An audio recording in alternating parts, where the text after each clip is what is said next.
बिस्मिल्लाहिर्रहमानिर्रहीम। अस्सलाम वालेकुम स्टूडेंट्स। आज हम 10th क्लास आर्ट्स ग्रुप के मैथमेटिक्स के चैप्टर नंबर 1 के एमसीक्यू सॉल्व करेंगे।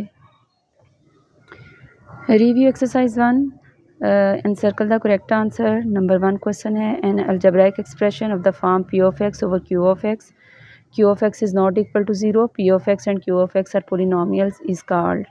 तो ये देखिए स्टूडेंट्स, हम रैशनल नंबर को इस तरह से डिफाइन करते हैं कि a number which can be written in the form p over q where p q belong to c and q is not equal to 0। इसका मतलब है कि फ्रैक्शन में होना चाहिए आपका नंबर। पहली कंडीशन ये है कि नंबर फ्रैक्शन में होना चाहिए। फ्रैक्शन में तो हम किसी को भी लिख सकते हैं, जैसे 9 है तो 9/1, किसी नंबर के नीचे 1 लिख के तो हम उसको फ्रैक्शन की फॉर्म में लिख सकते हैं। लेकिन मज़ीद इसके लिए कंडीशंस क्या हैं कि P and Q belong to G. इसका मतलब है कि फ्रैक्शन का ऊपर वाला मतलब न्यूमरेटर और डिनोमिनेटर दोनों जो हैं वो belong to g, set of integers में से बिलोंग करते हैं। मतलब दोनों इंटीजर्स होने चाहिए and q not equal to 0। इसका मतलब है कि नीचे ज़ीरो ना हो। अगर किसी नंबर के नीचे ज़ीरो होगा तो वो रैशनल नंबर नहीं होगा। तो अब इसी तरह से यहाँ पे ये डेफिनेशन है कि अलजेब्राइक एक्सप्रेशन है which can be written in the form of p of x over Q of x. और यहाँ पे देखें ऊपर और नीचे दोनों पोलिनोमियल्स हैं। ये देखें p of x and Q of x are polynomials और नीचे ज़ीरो ना हो। तो जब ये पोलिनोमियल्स की फ्रैक्शन होती है और नीचे ज़ीरो ना हो तो इसको हम कहते हैं रैशनल एक्सप्रेशन। तो 1 का आंसर डी है। नंबर 2 है A plus B whole square minus A minus B whole square. इसका आंसर क्या आता है? तो इसका सलूशन आप देखें। अगर आप इसको सॉल्व करते हैं तो ये देखें A plus B whole square minus A minus B whole square का आंसर क्या आता है? इसका स्क्वायर ओपन करने से हमारे पास आता है A square plus B square plus 2ab। Minus की वजह से मैं इसका आंसर ब्रैकेट में लिखूंगी। अगर माइनस के बाद आप इसका आंसर ब्रैकेट में नहीं लिखेंगे तो आपका क्वेश्चन गलत हो जाएगा। इसका स्क्वायर होता है A square plus B square minus 2ab। अब ये देखें पहला एक्सप्रेशन तो एज इट इज़ नीचे आ गया। तो ये देखें दूसरा एक्सप्रेशन जो है बाहर माइनस साइन की वजह से इसके अंदर वाले सारे साइन चेंज हो गए हैं। जब ये चेंज हो गए तो ये देखें एक ए स्क्वायर के साथ माइनस आ गया, बी स्क्वायर के साथ भी माइनस आ गया। तो minus a square plus a square दोनों कट गए, plus B square minus b square cut गए। तो इसका आंसर आ गया 4ab। तो अगर आपको इसका आंसर याद ना हो तो आप इसको सॉल्व करके भी देख सकते हैं। इसका आंसर 4ab है। तो इस तरह से हमारे सेकंड क्वेश्चन का आंसर ऑप्शन बी है।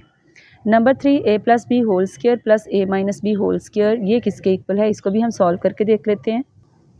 ये देखें ये भी दोनों स्क्वायर्स हैं। A plus B whole square को ओपन किया तो ये हमारे पास आ जाता है A square plus B square plus 2ab।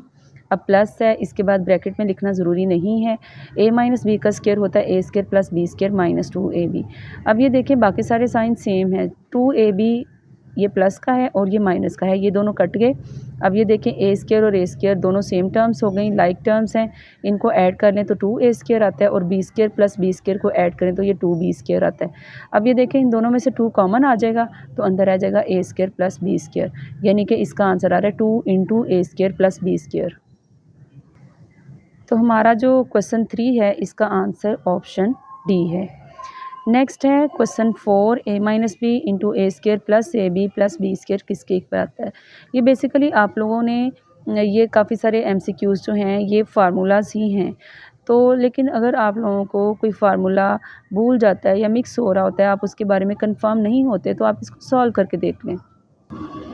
ये देखिए मैंने 4 को सॉल्व किया। A minus B A square plus A B plus B square के साथ मल्टीप्लाई हो रहा है। तो पहले मैं ए को मल्टीप्लाई कर लेती हूँ इन सब के साथ। ए को ए स्क्वायर से मल्टीप्लाई करेंगे तो ए क्यूब आ जाएगा, ए को ए बी के साथ करेंगे तो ए स्क्वायर बी आएगा, ए को बी स्क्वायर के साथ करेंगे तो ए बी स्क्वायर आ जाएगा। नेक्स्ट माइनस बी को आप मल्टीप्लाई करेंगे।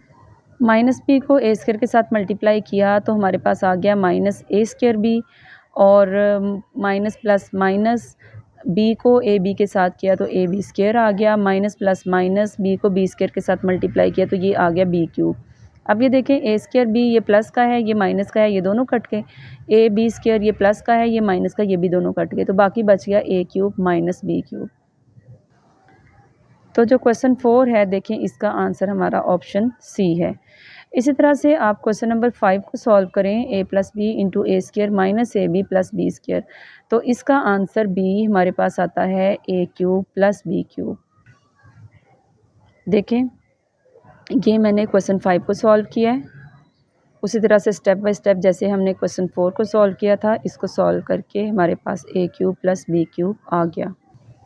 इसके अलावा आप लोग एक बात और याद रखें यहाँ पे कि अगर यहाँ पे प्लस हो तो आपका आंसर जो है आएगा ए क्यूब प्लस बी क्यूब, और अगर यहाँ माइनस हो तो आपका आंसर आएगा ए क्यूब माइनस बी क्यूब। तो 5 जो है इसका आंसर डी है।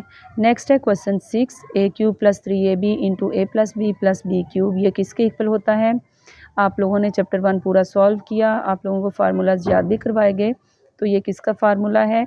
A plus B whole cube को ओपन करें तो हमारे पास आता है A cube plus 3ab into A plus B cube. ये फार्मूले आपको याद रखने चाहिए, ये आप लोगों के क्वेश्चन सॉल्व करने के काम भी आएंगे और ऑब्जेक्टिव के काम भी आएंगे। 6 का आंसर ए है। नेक्स्ट है 7, ए क्यूब माइनस 3ab इंटू ए माइनस बी क्यूब, ये किसका फार्मूला है? ये है A minus B whole cube का। इसको आप ओपन करें तो आपके पास ये आता है। तो हमारे पास जो क्वेश्चन 7 है इसका आंसर है ऑप्शन डी। क्वेश्चन 8 है, an irrational number that contains radical sign is called. तो इरेशनल नंबर जो है जिस पे रेडिकल साइन होता है उसे हम कहते हैं सर्ड। इरेशनल नंबर तो काफ़ी होते हैं, जैसे पाई है, इसके ऊपर भी स्क्वायर रूट नहीं है, लेकिन ये भी रेडिकल साइन वाला नहीं है, लेकिन इरेशनल होता है। तो ऐसा इरेशनल नंबर जहाँ पे स्क्वायर रूट मतलब रेडिकल साइन हो, स्क्वायर रूट हो, क्यूब रूट हो या कोई भी रूट हो सकता है, तो उसको हम सर्ड कहते हैं। क्वेश्चन 8 का आंसर ऑप्शन बी है। Question 9, square root a equal to a raise to power 1/2 is a surd of order. आप ये देखें, यहाँ पे हमारे पास स्क्वायर रूट के बाहर जो नंबर है ना, ये डिटरमिन करता है कि सर्ड का ऑर्डर क्या है। अगर यहाँ पे कोई नंबर ना हो तो फिर ऑर्डर 2 होता है। आप इसको अगर ओपन भी करते हैं, आप इसको अगर एक्सपोनेंशियल फॉर्म में भी लिखते हैं तो ये आता है ए रेज टू पावर 1/2। तो आप यहाँ पे इस चीज़ को भी याद रख सकते हैं कि ये जो फ्रैक्शन के नीचे 1 के नीचे नंबर होगा यही इसका ऑर्डर होगा। अगर यहाँ बाहर n होगा तो फिर ऑर्डर n होगा, 3 होगा तो उस सर्ड का ऑर्डर 3 होगा। तो यहाँ पे जो है इसका ऑर्डर 2 है। 10 है, surds can be multiplied if they are of the same order. अगर सिंपल स्क्वायर रूट वाला कोई नंबर है तो वो स्क्वायर रूट वाले के साथ ही मल्टीप्लाई हो सकता है। अगर क्यूब रूट वाला है तो वो क्यूब रूट वाले के साथ ही मल्टीप्लाई हो सकता है। तो हमारे पास जो क्वेश्चन 10 है इसका आंसर ऑप्शन ए है। सेम ऑर्डर के सर्ड्स जो हैं उन्हीं को हम मल्टीप्लाई कर सकते हैं। तो ये थे चैप्टर नंबर 1 के ऑब्जेक्टिव। उम्मीद है आपको समझ आई होगी। अल्लाह हाफिज़।